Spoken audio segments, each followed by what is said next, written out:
purity in marriage.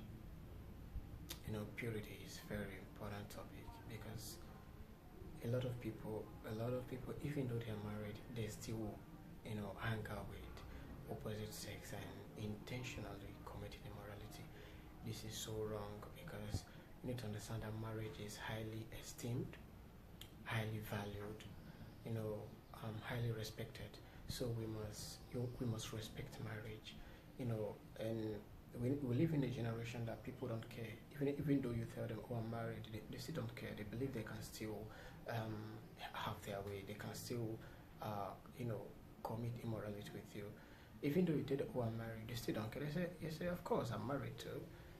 This is um, a really perverse generation.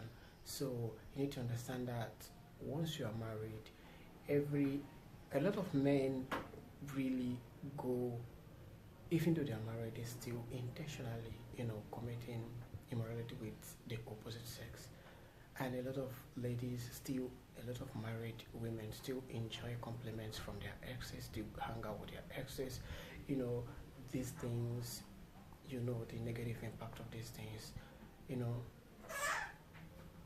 intentionally committing immorality, and this is, wickedness against yourself, wickedness against God, wickedness against your husband, I mean, your spouse. So once you're married, and wickedness against marriage, once you're married, you need to understand that you will give up every um, all those things. You know, you need to respect yourself. You need to respect marriage, respect God, because and a lot of other people, you know, even though they didn't intend to commit immorality, you need to understand that hanging out with the opposite sex opens door for connection. This is a psychological factor. As you keep coming close to the opposite sex, you're connecting, you've become so free with them. You are opening door for immorality to occur. So, and a lot of guys, they know what they're doing intentionally. They know what they want to get from you, but they they want to commit immorality with you, but they come in the name of, "Oh, we're just friends," we just, "No, no, no, we're just friends," and they keep buying you gifts, they keep buying you gifts, and you be like, "Oh, he's a nice person," where this is going already. Nobody is nicer. Nobody's nice. Okay, nobody's nice. Once you are married, it is you and your husband. Okay, your husband is your best friend. Your husband is your friend. All those unnecessary relationship and allies with opposite sex, you need to cut them off, because a man, we know that yes, you are married, but he keeps coming close, keeps buying you gifts. Yeah, we are just friends. I know you're married, but we're just friends. It doesn't end there, because he in his heart, he knows what he wants to achieve.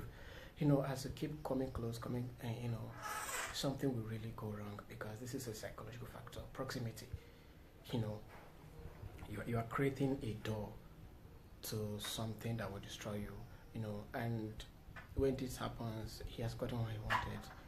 You will cry. This is why we believe that women are vulnerable to situations. But we should we should not allow this allow ignorance have the best of us, or allow um you know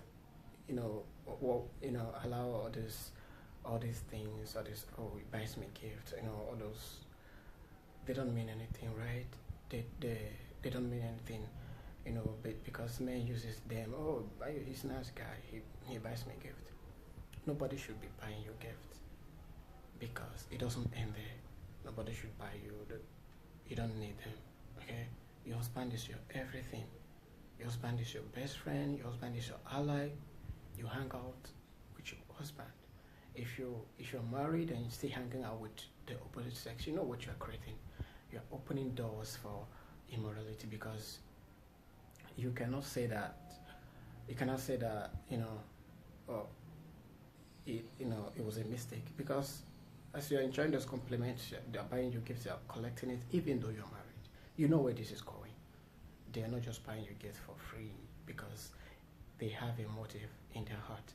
So once you're married, you need to cut off every other unnecessary relationships, unnecessary friendship, unnecessary allies, because they open door to something really dangerous, you know, immorality, you know. And a lot of people, they are in situation by they cannot stop, you know. They have been, it started small, and they became, and I mean, it became a really, it became an addiction, you know, cheating on your husband, cheating on your wife. It became an addiction. You cannot stop because you've been doing it for years. So, and you need to understand that the more you do this, you're reducing yourself. You are killing yourself. You are, you are killing the bond. A lot of things. So you have no business, chatting with, enjoying compliments or laughing with opposite sex on chat. And it's not necessary.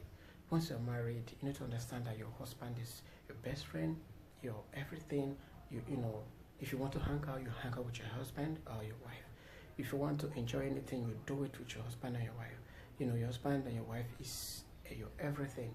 So, not the opposite sex, not any other person. So this is why this generation marriage is a lot. I mean, a lot of things are happening that is so wrong. Marriage is no longer what it used to be.